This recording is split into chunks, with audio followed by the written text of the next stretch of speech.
It's been a hellish week on the Hunter Call of the Wild socials, and what's got everyone in an uproar was a bug fix patch that came out earlier this week to address some of the bug issues that came out with the release of the Sunder Patan map. If you're not sure what they fixed, there is a link in the description to the patch notes. So the biggest bug that came out of the Sunder Patan map release? The tent placement issue. When Sunder Patan was released, there was a glitch that basically reduced the spook radius around tents when fast traveling from 250 meters to 0.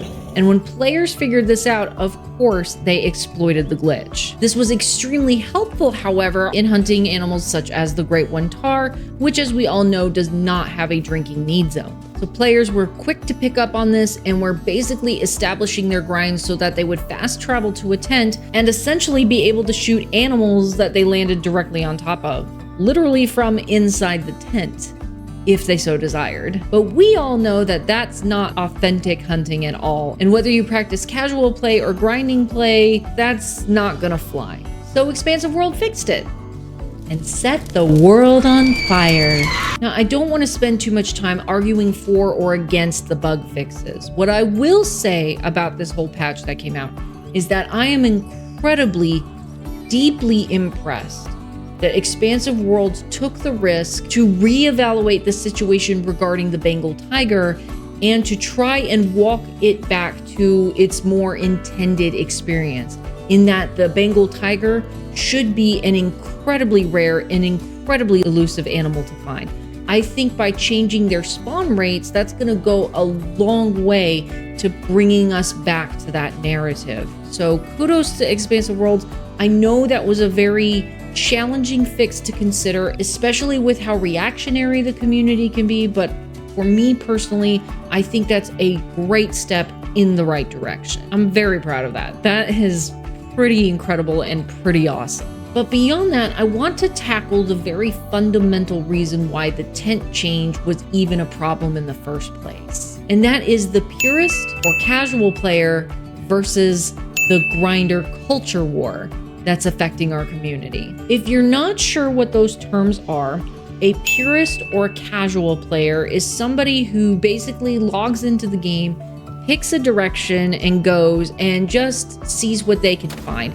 These are the run-and gunners. These are the ones who, like the Hunter DD33, who work very hard to build themselves a close to authentic as possible hunting experience as they can manage in a virtual format. What a grinder is generally somebody who sets up a series of tents and tripods on a select few lakes on any of their maps and continuously over and over harvests the same animals of the same species, sometimes upwards of thousands of them, in order to force spawn rare fur types and rare trophy rated animals, things like diamonds, great ones, that sort of thing. Grinding typically goes hand in hand with a secondary practice called herd management. If you would like to know more detail about this practice, watch to the end of the video. Because of the very different way these two play methods accomplish the acquiring of rare trophies, it has created something of an identity crisis for the game. Expansive Worlds has marketed this game as, quote, the most authentic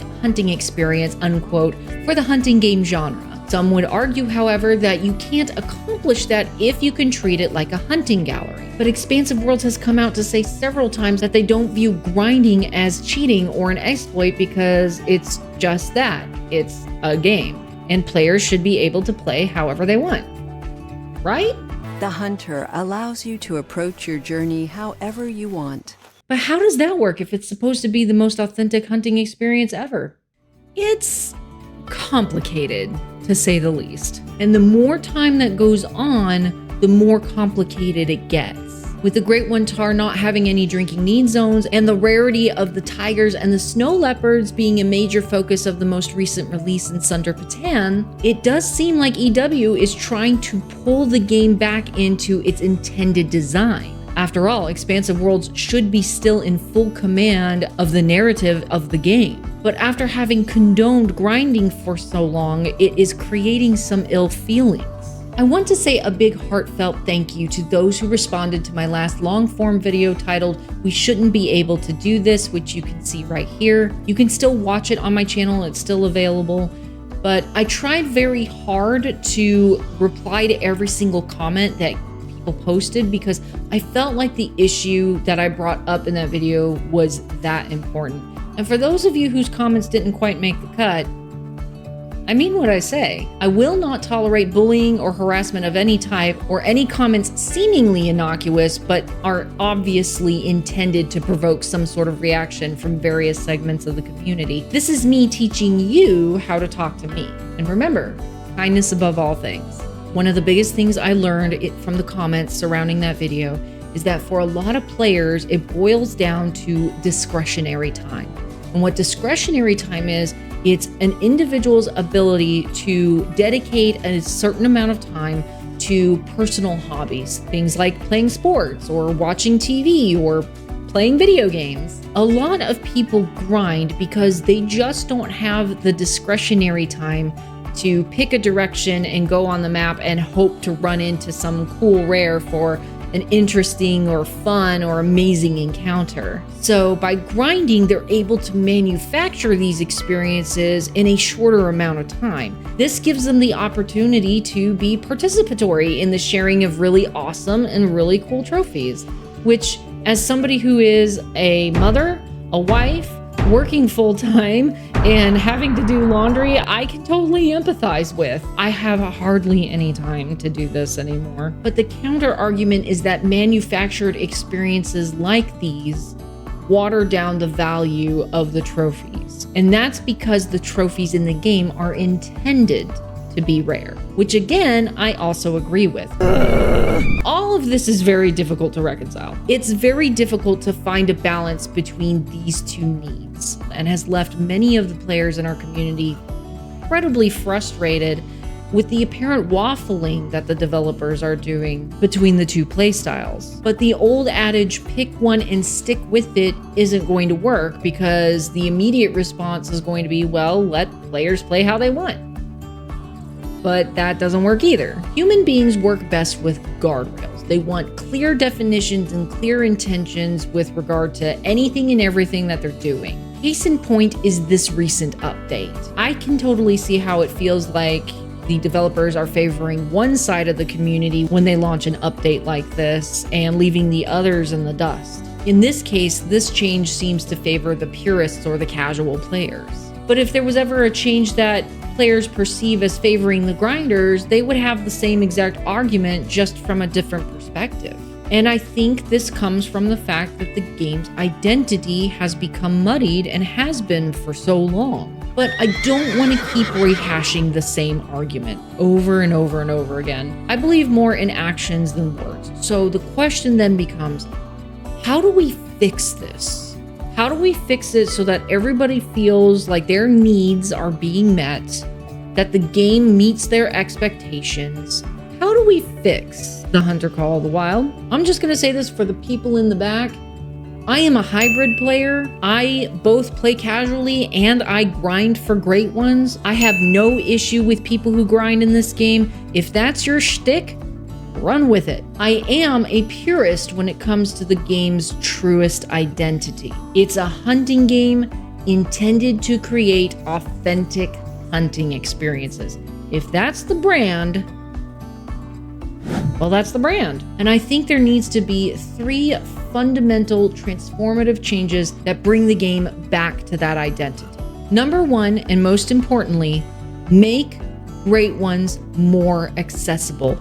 And the way we do that is we focus less on trying to spawn them in and more about the experience of hunting them. The best way I see this happening is to increase their spawn rates so that they're on par with like a very heavy diamond or a rare fur type like an albino so that players actually have a chance at seeing one. But the trade-off for this higher spawn rate would be an increase in the difficulty in being able to locate it. In order to do that, change the animal's AI so that it roams its entire home range rather than being attached to any one herd. For example, on Leighton Lakes, the moose home range extends from the extreme northern border of the map all the way to the southern border, on the left-hand side. Within that entire area, it's possible to see spawned-in moose. So as you're going through the process of hunting, let's say you trigger the spawning of a great one. Instead of being attached to the herd in which it spawned, make it so that that animal roams that entire home range, and when the need zone times for that animal arrives for sleeping, eating, drinking, etc., it just goes to the closest one. That way, it's very unlikely to be in the same place twice over a period of days.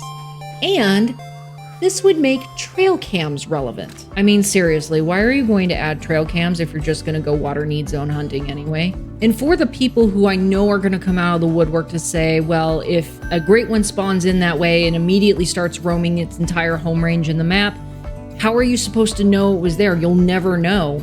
Well, maybe the lead narrator on that map can be programmed to come on and say, hey, we've got a report of an unusually large animal in the area. You might want to check it out. And then you can start looking for animal tracks and signs and checking your trail cams. That way you'll at least know it's there. There's also the idea of making them part of the game's mission systems, and I do support that. However, I also see the community's concern that by doing that, you're going to water down the value and the rarity of the great ones because everybody then can have access to them, which is sort of the point, but in order to keep that sense of rarity and difficulty in accomplishing a great one, perhaps if they were tied to the mission system, they need to be able to roam the entire map, again making trail cams relevant, but something along that line in order to make it difficult enough that attaining them is still incredibly challenging. Again, it's more about the hunt and less about forcing them to spawn in. Another variation of this idea might be that once the player hits level 60, they automatically get one of the 6 great ones to spawn in on a random map. They don't know which map it is, they don't know which great one it is, but it just aligns itself with reaching the highest level you can currently go in the game. If nothing else, this will at least allow casual players an opportunity to hunt at least one great one, and it will give players an additional impetus for trying to reach the highest level possible, while still maintaining the rarity and the uniqueness of the great ones in general. The second change the game needs is more diversity in the rack styles, especially when it comes to atypical racks for animals with antlers. Now, the rack styles and variations are already pretty impressive, but let's be honest.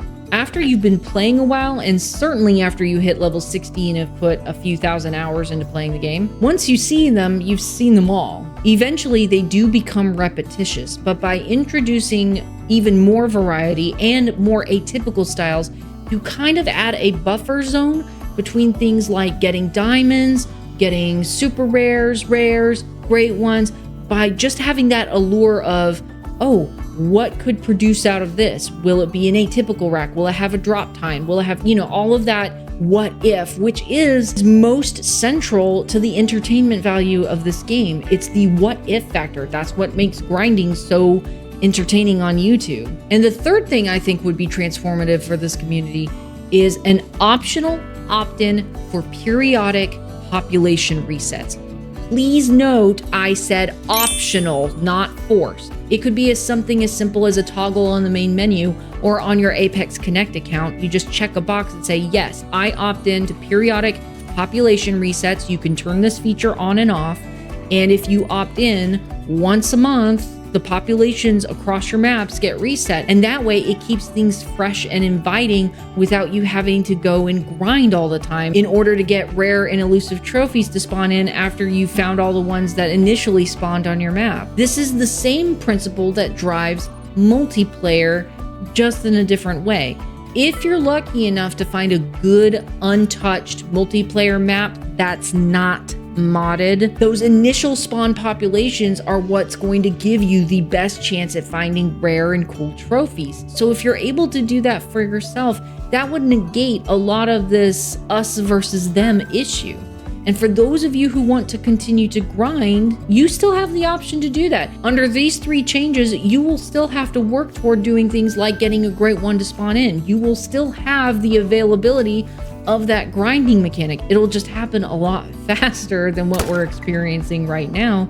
And then you'll have the challenge of trying to find it and hunt it in an authentic way. I feel by doing these three things, it's going to address the concerns on both sides of the table without elevating one above the other necessarily.